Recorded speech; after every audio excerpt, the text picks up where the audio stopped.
Oh, good evening, everybody. I'm Shelly from Illinois Gender Advocates. I welcome you all tonight on this nice, cool fall night. And with me, thank you for coming, is Casey Schwartz, right? Yes, Casey Schwartz. You got it right. Thank you. Okay. I was unsure about your last name for a moment. It's been so long since you've been here, okay? Yeah. Don't be such a stranger, okay? My gosh, okay. Thanks for inviting me. Oh, yeah, we always want to have you around, okay? We like people who are informative and entertaining, okay? Cool. Okay. And on our phone tonight, we have Patricia. She just landed from the spaceship. We got a good parking space out front, so we have phone calls. She's going to be taking phone calls tonight. And if you don't know, this is a live call-in show for those of you maybe tuning in for the first time. So we encourage you to call and ask us questions. We may not know the answers, or we may know the answers. You never know what we know in the show. Okay, I don't know a lot myself. That's why I have smart people coming on to help me. Okay. Awesome. But Casey, you've been on the show before, and you're associated with Tyra. So for people, since it's been a while, people who don't know what that's about, you want to give us a little rundown? Yeah, okay, so I'll just introduce myself. My name's Casey Schwartz, and I work for an organization called Howard Brown Health Center. And Howard Brown is the largest gay, lesbian, bisexual, transgender healthcare health agency in the Midwest. We provide all sorts of really great services, from primary care, so somebody could see a physician for a cold, or they could see somebody for their HIV care, or for maybe even if they're a trans person and they're taking hormones, so for transitioning related services. Also, we provide behavioral health, so like therapy, case management. We have a research program. We have a youth services program, which I work for. We have HIV, STD outreach program that goes out all around the city and in the suburbs and does testing and treatment. So this goes out to the suburbs now too? Yeah. Okay. Oh, I didn't know that. Okay. Yeah, we go out to just different venues, such as like bars and events. But so I work for our youth services department, and through your services we have a center called the Broadway Youth Center, and actually there's a piece of paper that has the logo on it and our phone number. Okay. So I'll tell you about Broadway Youth Center, and that's overhead, and you can see it. If you can see this here. Let's see if I can zoom in a little more. So the Broadway Youth Center, it's kind of like a one-stop shop for queer youth in the city of Chicago to access services like case management, medical care, free. All the services are free.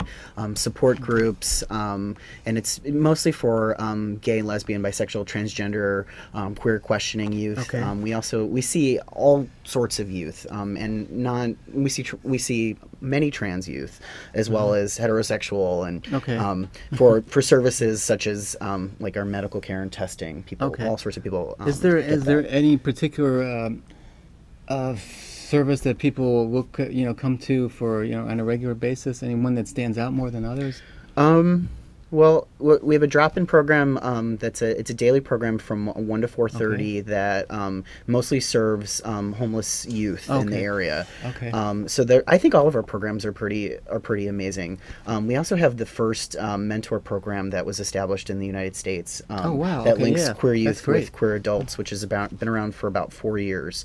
So that's pretty exciting, because one thing that we find that youth lack is positive role models and mentors. That's true. So this actually links people together. So you're asking me now. So I'll move on to Tyra. So one of our evening programs, we can put up a little sign that how we're connected, because Illinois Gender Advocates is a sponsor of Tyra. So Tyra stands for Trans Youth Resource and Advocacy. It's not the Tyra Banks Show. This is totally different. We've actually been around longer than the Tyra Banks Show, but I do get emails for Tyra Banks sometimes. Really? Yeah, it was just funny. And I can't forward them to her, but that's cool. But we're a program that has been around for a little bit over 5 years. Stands for Trans Youth Resource and Advocacy. So it's a weekly group that meets Wednesdays at the Broadway Youth Center from 6 to 8 p.m. and it's for youth trans or gender questioning youth 24 and under. The group is really great. A lot of people establish friendships, get connected to other services as well. So we might be able to connect somebody to a physician or a therapist if that's what they're looking for. Oh, that's a good idea. Okay. Yeah. And would you say that how many people do you say usually have at a meeting? Like at one of those meetings? Between 8 and biggest meetings can be 20 to 25 youth. Okay, that's a lot of So people. yeah, we have 2 to 3 facilitators every week. And what's really unique about this program is that it's facilitated. It's by and for trans people. So the facilitators, including myself, we all identify as transgender. Okay. So I identify as FTM, transsexual. So I was born female. I identify as male. And it's part of that is part of being out is to be a positive role model to the youth. So I'm very out about my gender identity.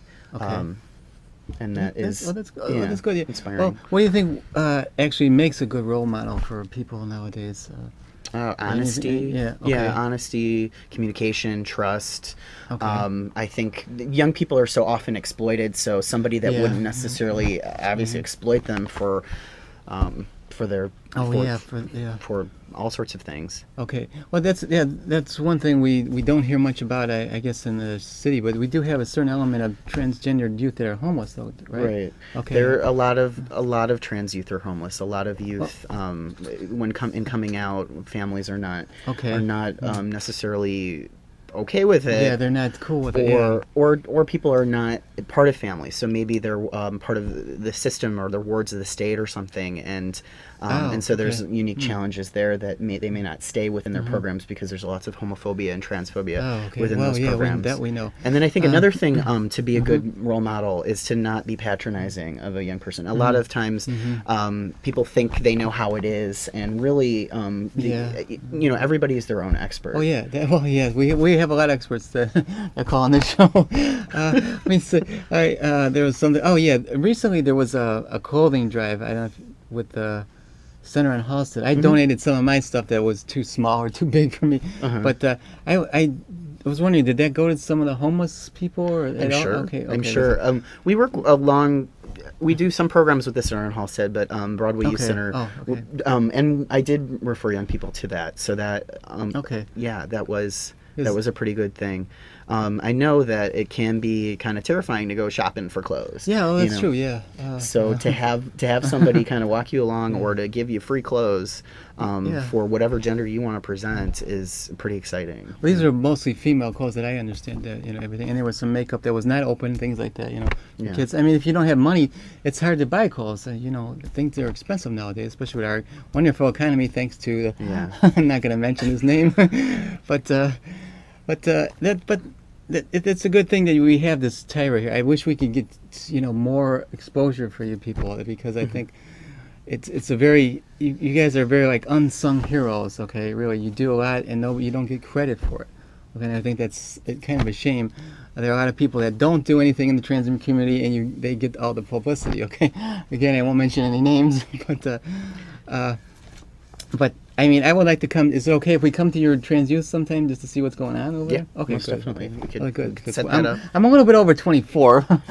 But if you all wanted to come in and talk about Illinois Gender Advocates, that would be a really good thing. We could really do that. And speaking of that, I'm glad you reminded me. We do have the message we want to get out to everybody. What we were talking about before about the Day of Remembrance, and if you would like to speak about it here, I mean, what it's about. The Transgender Day of Remembrance is an annual occasion that we remember and celebrate the lives of trans people that we lost in the past year. So the trans murder rate is very high for transgender people. It's actually, I have statistics. It's trans people are murdered at a rate 16 times the national average. Approximately one trans person is murdered a month. Okay, wow, that's so that, I mean, it's just outrageous. It's just it's horrifying. It's horrific. It's outrageous. But we have a day to remember and to remember and to say the names of the people that have been murdered. And so Illinois Gender Advocates does a very good job of having a vigil where everybody has candle. It's a candlelight vigil. Right. It's a candlelight where vigil, yeah. the names of people are read out and their lives are remembered.